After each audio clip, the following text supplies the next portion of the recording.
আজকে শুধু দেখাই কতটা পরিমাণ পেয়েছি। দেখুন এই কিচেন ওয়েস্ট কম্পোস্ট সারের যে কত খাদ্যগুণ আপনারা যারা নতুন ছাদ বাগানি হয়তো জানেন না।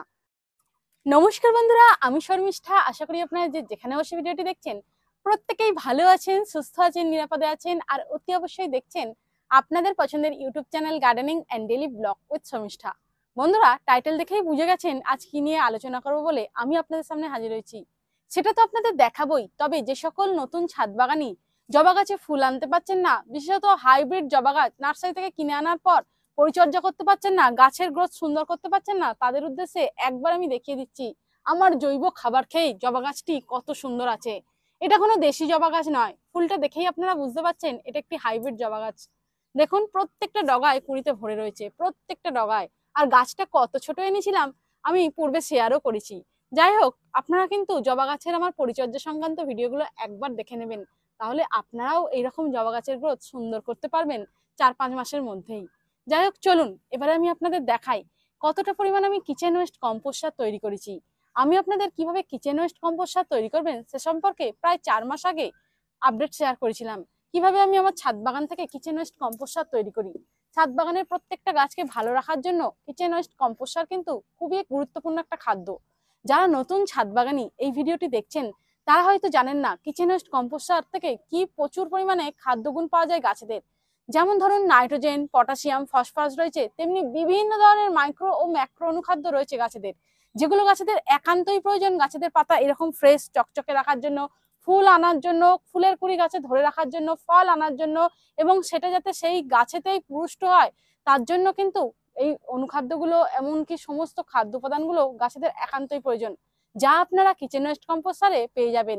আর সব থেকে বড় কথা কি জানেন, কিচেন ওয়েস্ট কম্পোস্ট সার আমরা অনায়াসেই করতে পারি, কারণ কিচেন ওয়েস্ট কম্পোস্ট সার আমরা বিনা খরচায় বাড়িতে প্রচুর পরিমাণে তৈরি করতে পারি। চলুন আমি কতটা পরিমাণ কিচেন ওয়েস্ট কম্পোস্ট সার তৈরি করেছি আপনাদের এক ঝলকে দেখিয়ে নিই। আজকে শুধু দেখাই কতটা পরিমাণ পেয়েছি। দেখুন এই কিচেন ওয়েস্ট কম্পোস্ট সার দিয়ে আপনারা ছাদ বাগানের অথবা ব্যালকনি বাগানের যে কোনো গাছ প্রতিস্থাপন করতে পারেন। এছাড়া আপনারা যে কোনো গাছের বীজ থেকে নতুন নতুন চারা গাছ তৈরি করার মিডিয়া হিসেবেও ব্যবহার করতে পারেন। এই কিচেন ওয়েস্ট কম্পোস্ট সার তৈরি করা খুব সোজা। এই কিচেন ওয়েস্ট কম্পোস্ট সার তৈরি করতে গেলে কিন্তু কোনো পয়সা খরচ লাগে না, অনায়াসেই করতে পারেন। বাড়িতে যে সবজি খাই আমরা তার খোসাগুলো ফেলে না দিয়ে যদি একটি পাত্রে জড়ো করি, আর ছাদ বাগানের যে ফুলগুলো, যে শুকনো পাতাগুলো ঝরে যাচ্ছে, এমনকি গাছে জল দেওয়ার সঙ্গে সঙ্গে যে খাবারগুলো ড্রেনেজ হোল দিয়ে বেরিয়ে যায়, সেগুলো যদি আমরা ঝাঁট দিয়ে মজুত করে রাখতে পারি, আমি পূর্বে এগুলো নিয়ে বহু ভিডিও শেয়ার করেছি, তবু আমি এই ভিডিওটিতে আবারও বলে দিচ্ছি খুব সহজে কিন্তু কিচেন ওয়েস্ট কম্পোস্ট সার তৈরি করা যায়। তার জন্য এরকম যে কোনো একটা বড় ধরনের পাত্র নেবেন, আর প্রাত্যহিক জীবনে যে সমস্ত ওয়েস্টেজ কিচেন ওয়েস্ট রয়েছে, এমনকি চায়ের পাতাও, দেখুন দুধ ছাড়া চায়ের পাতাগুলো রয়েছে আমার, সেই চায়ের পাতাগুলো এরকম পাত্রটিতে জমা করবেন, কিচ্ছু করার দরকার নেই। এর উপরে খুব ভালো হয় যদি একটা মাটির লেয়ার দিয়ে দেন, তাহলে কি হয় বলুন তো, এইগুলো থেকে যে পানীয়টা বেরোবে সেটা আর বেরোবে না, খুব কম বেরোবে, কিন্তু আমার এই পানীয়টা খুব কাজে লাগে। আমি একেবারেই কিচেন ওয়েস্ট কম্পোস্ট সারও তৈরি করি আর ওই লিকুইড সারটাও তৈরি করি। তাতে কি হয়, ওই লিকুইড সারটাও গাছগুলো খেতে পায়। তার জন্য আমি আর কোনো কিছু দেবো না, এর উপরে শুধুমাত্র পরপর সবজির খোসাগুলো দিয়ে যাব, পরপর সবজির খোসাগুলো দিয়ে যাব। দেখুন সমস্ত রকম সবজির খোসা এরকম ভাবে মজুত করে দেবো।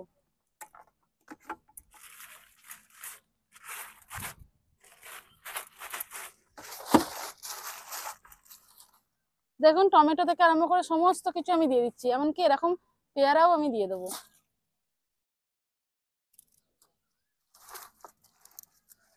সমস্ত পচনশীল বস্তু কিন্তু রান্না করা কিন্তু খাবার আমি দিইনি, শুধুমাত্র যেগুলো কাঁচা র মেটেরিয়াল সেগুলোই দিয়েছি।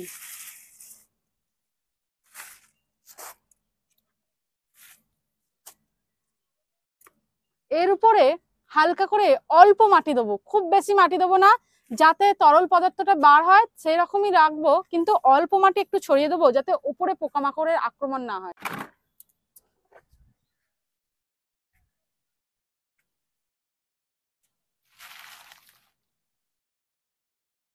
অল্প মাটি কিছুটা ছড়িয়ে দেবো, আমি বারবারই বলছি যাতে না পোকামাকড় ওপরে হতে পারে, তার জন্য এই কাজটা করব। খুব বেশি মাটি আমি কিন্তু দিচ্ছি না, দেখুন অল্প মাটি ভালো করে ছড়িয়ে দেবো।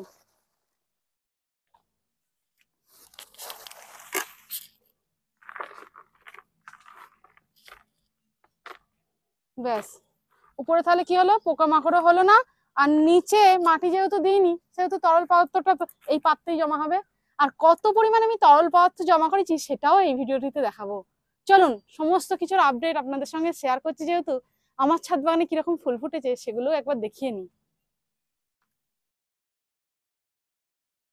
অল্প অল্প করে কিচেন ওয়েস্ট কম্পোস্ট সার যে কোনো গাছের গোড়ায় আপনারা দিতে পারেন,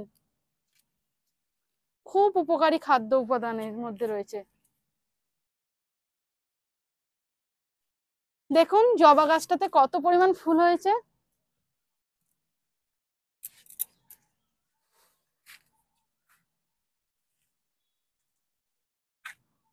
দেখুন জবা গাছটায় কত কুঁড়ি এসেছে, কত কুঁড়ি এসেছে দেখুন। দূরেও জবা গাছগুলো আপনাদের দেখাবো, কত পরিমাণ ফুল হয়েছে দেখলেই বুঝতে পারবেন।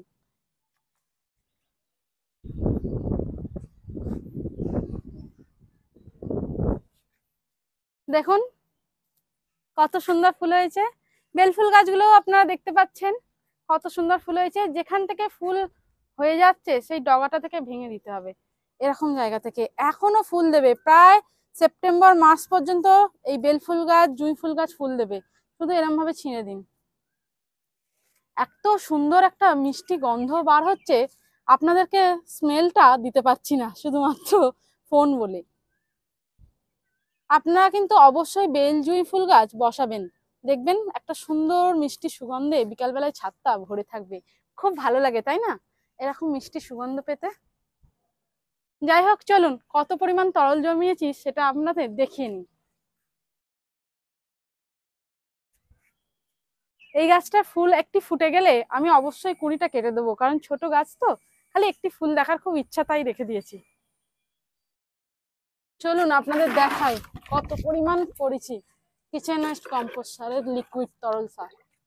দেখুন কোনো রকম জল কিন্তু মেশাইনি, দেখছেন তো কত পরিমাণ তৈরি করেছি। যে কোনো গাছে আপনারা দিতে পারেন, এরকম বাগান বিলাস গাছগুলোতেও আপনারা দিতে পারেন, তবে র কিন্তু একদমই নয়, র দেবেন না। আপনারা এইরকম 1 মগ অথবা 1.5 মগ কি 2 মগও নিতে পারেন 20 লিটার জলের সঙ্গে মেশানোর জন্য, তাহলে কিন্তু গাছে কোনো ক্ষতি হবে না। তবে যদি 20 লিটার জলে 2 মগ এই তরলটা মেশান, তাহলে কিন্তু পরপর 2 দিন ছাড়া দেবেন না, তখন 3 থেকে 4 দিন ছাড়া আবার এই তরল সারটা প্রয়োগ করবেন, দেখবেন আপনাদেরও গাছে ফুল ফুটবে। একবার বিশ্বাস করে দেখুন, তাহলে দেখবেন আপনারাও সহজেই এইরকম ফুল ছাদ বাগানে ভরাতে পারছেন। আমি শুধু সহজেই বাগান বিলাস গাছে ফুল পাওয়া যায় সেই গাছগুলোর আপডেট আপনাদের সঙ্গে শেয়ার করছি তা কিন্তু নয়, আমি আপনাদের এই ভিডিওতে কেন প্রায় প্রত্যেকটা ভিডিওতেই শেয়ার করছি জবা ফুল গাছ, বেল ফুল গাছ, টগর ফুল গাছ, এমনকি করবী গাছেরও আপডেট শেয়ার করছি। তো দেখতে পেয়েছেন তো কত ছোট ছোট গাছে ফুল আসছে, তাহলে কেন আপনারা পারবেন না? এই খাবারগুলো অবশ্যই প্রয়োগ করুন এবং গাছ ভর্তি ছাদ ভর্তি ফুল পান। যে সকল বন্ধু এতক্ষণ ধরে ধৈর্য সহকারে ভিডিওটি দেখলেন তাদের নিশ্চয়ই ভিডিওটি ভালো লেগেছে। যদি নতুন ছাদ বাগানি বন্ধু হয়ে থাকেন তাহলে অবশ্যই চ্যানেলটা সাবস্ক্রাইব করে নেবেন, সাবস্ক্রাইব করে আমার পাশে থাকবেন। আর অবশ্যই আপনারা কমেন্ট করবেন, আপনাদের মূল্যবান কমেন্ট আমাকে অনেক বেশি অনুপ্রাণিত করে গাছের পরিচর্যা সংক্রান্ত ভিডিওগুলি আপনাদের সামনে তুলে ধরার জন্য। খুব কষ্ট করে ভিডিও বানাই, যদি ভালো লাগে অবশ্যই লাইক করবেন। ভালো থাকবেন, গাছ বসাবেন, গাছ নিয়ে দুশ্চিন্তা একদমই করবেন না। ধন্যবাদ, আবার দেখা হবে গাছ সম্পর্কিত অন্য একটি নতুন ভিডিওতে।